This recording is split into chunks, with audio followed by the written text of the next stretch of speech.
Բարև ձեզ ընկերներ, թող Աստված ձեզ բոլորիդ օրհնի։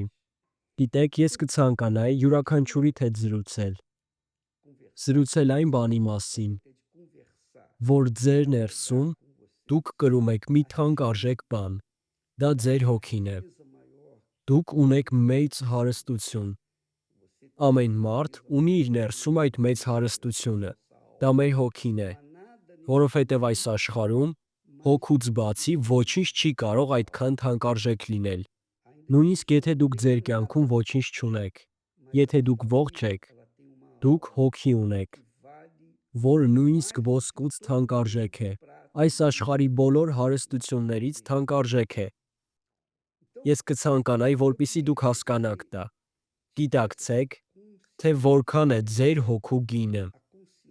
Ձեր հոգին, այդ հարստությունը դուք Աստծուց եք ստացել։ Դա այն անվերջությունն է, որն Աստված դրել է մեր ներսում, և որպեսզի այդ հոգին փրկություն ստանա,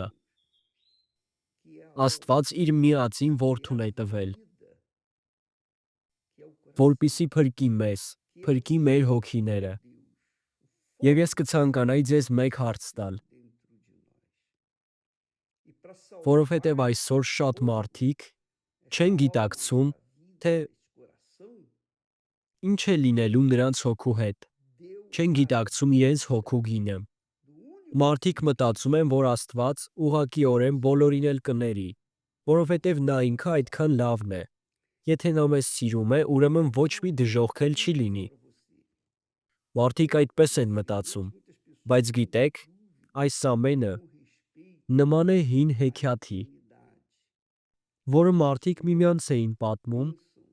որպեսզի հանգստացնեն միմյանց, փոխարենը, որպեսզի փոխվեին։ Եկեք հիշենք, թե ով է ամենաշատը խոսել դժոխքի մասին։ Դա Տեր Հիսուսն է։ Ամենաշատը նա է խոսել սատանայի մասին, դժոխքի և հավիտենական կյանքի մասին։ Եվ դուք մտածում եք, որ նա ուղղակի էր այդ ամենի մասին խոսում։ Դրանք ուղղակի խոսքեր չեն եղել։ Տեր Հիսուսը խոսել է և դժոխքի մասին, և մահվան, և տառապանքի, որը դժոխքում է լինելու։ Նա խոսել է այդ ամենի մասին։ Ինչու էր Տեր Հիսուսը պատմում դա։ Ո՞րն էր նրա նպատակը։ Այդ հարցը ես փորձում եմ տալ բոլորիդ, որպեսզի դուք մտածեք և հասկանաք։ Գիտակցեք, որ դժոխքը իրական է, որ մարդու հոգին կարիք ունի փրկություն ստանալու։ Եվ ինքներդ ձեզ պատասխանեք հիմա։ Դուք վստահ եք ձեր փրկության մեջ։ Դուք ունեք այդ ամբողջական վստահությունը, որ երբ որ դուք մահանաք, ձեր հոգին Աստծո մոտ է գնալու։ Երբ ձեր հոգին դուրս կգա ձեր մարմնից, որտեղ է նա գնալու։ Օրինակ, ես ունեմ այդ վստահությունը։ Ես գիտեմ, թե որտեղ է գնալու իմ հոգին։ Ես շատ վստահ եմ դրա մեջ։ Եվ ոչ մի տարբերություն չկա։ Այսօր, վաղը, մյուս օրը, իմ համար դա կարևոր չէ։ Միայն մեկ բան ես գիտեմ. ես միշտ փորձում եմ պահպանել իմ հոգու փրկությունը։ Մենք արդեն շատ անգամ պատմել ենք դժոխքի մասին, պատմել ենք, իհարկե օգտագործելով Աստծո խոսքը։ Մենք տեսնում ենք, թե որքան տառապանք կա այնտեղ, բայց միևնույն է, մենք մինչև վերջ չենք կարող պատկերացնել այդ ամբողջ տառապանքը։ Ինչ որ մենք գիտենք, դժոխքը դրանից ավելի սարսափելի է։ Այն բոլոր խնդիրների միջով, որ դուք անցնում եք այս երկրի վրա, դժոխքը և նրա ներսի տառապանքը այդ խնդիրներից շատ անգամ վեր են։ Եվ մենք երբեք չենք հոգնում, որպեսզի այս հարցը տանք. դուք վստահ եք ձեր փրկության մեջ։ Վստահ եք, որ ձեր հոգին մահից հետո Աստծո մոտ է գնալու։ Եթե դուք վստահ եք, շատ լավ։ Եկեք ես մի քանի խորհուրդ տամ, որպեսզի դուք կարողանաք պահպանել ձեր հոգու փրկությունը։ Առաջինը մենք հիշում ենք, խոսելով մեր հոգու փրկության մասին, Դրա առաջին նշանը խաղաղությունն է։ Երբ դուք ձեր ներսում Աստծո խաղաղությունն ունեք, եւ իհարկե դա հնարավոր է միայն Սուրբ Հոգու հետ։ Եթե Սուրբ Հոգին ձեր ներսում է, ուրեմն դուք ունեք Աստծո խաղաղությունը։ Եվ այդ խաղաղությունը կատարյալ է, որովհետև Աստծուց է գալիս։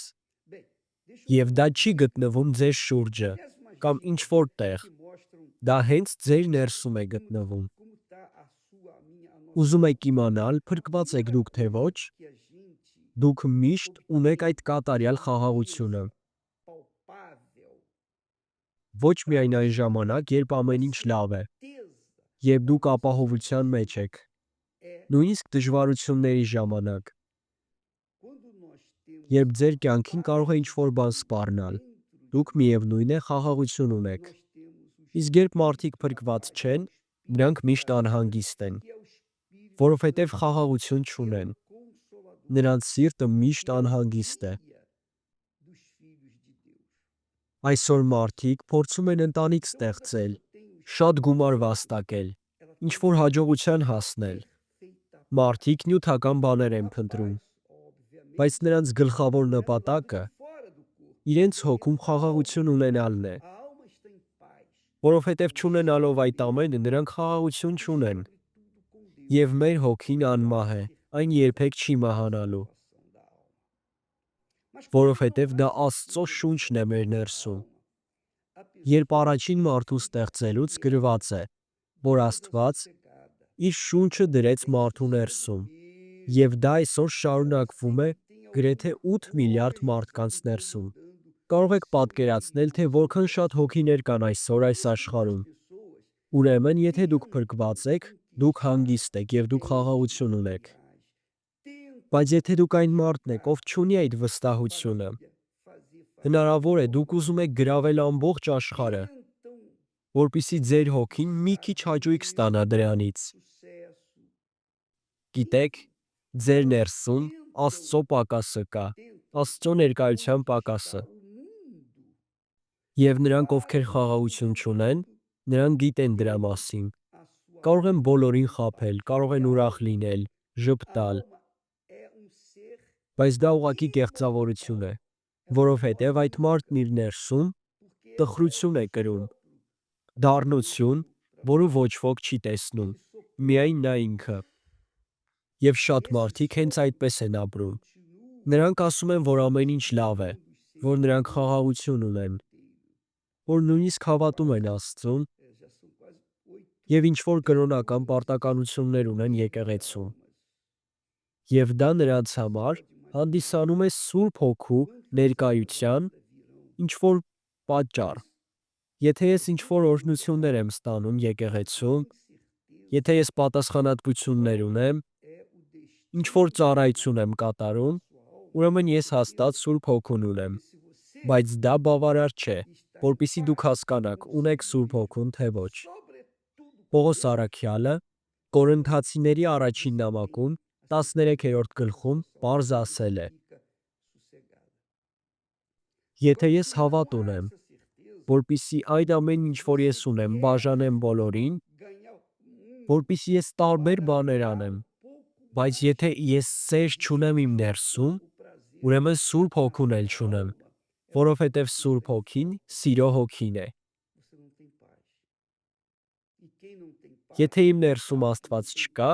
այդ բոլոր գործերը անիմաստ են։ Ուրեմն իմ ընկերներ, եթե դուք ունեք այդ խաղաղությունը ձեր ներսում, դուք կարող եք հասկանալ դրանից ձեր հոգեվիճակը։ Իհարկե այս աշխարհում շատ բաներ են կատարվում։ Դուք կարող եք ձեր մտերիմների, ձեր հարևանների,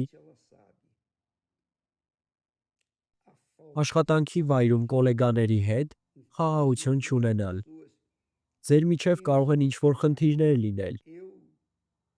Բայց առաջին հերթին դուք պետք է Աստծո հետ այդ խաղաղությունն ունենաք ձեր ներսում։ Ուրեմն իմ ընկերներ, կարծում եմ, որ հասկանալի էր։ Ձեր հոգին դա մեծ գանձ է, որի արժեքը անսահման է։ Եվ միայն Տեր Հիսուսը կարող էր վճարել մեր հոգու գինը, որպեսզի փրկի մեզ։ Այլևս ոչ ոք չի կարող դա անել։ Բայց որպեսզի Տեր Հիսուսը փրկի մեր հոգին, հարկավոր է որպեսզի մենք, ովքեր հանդիսանում ենք մեր հոգիների տերերը, որպեսզի մենք ինքներս մեր կյանքը, մեր հոգին տանք Տեր Հիսուսին և վստահենք նրան, որպեսզի նրա կամքը կատարվի, ոչ թե մեր կամքը։ Այդ ժամանակ մեր հոգին այդ խաղաղությունը կունենա, որն Աստծուց է գալիս։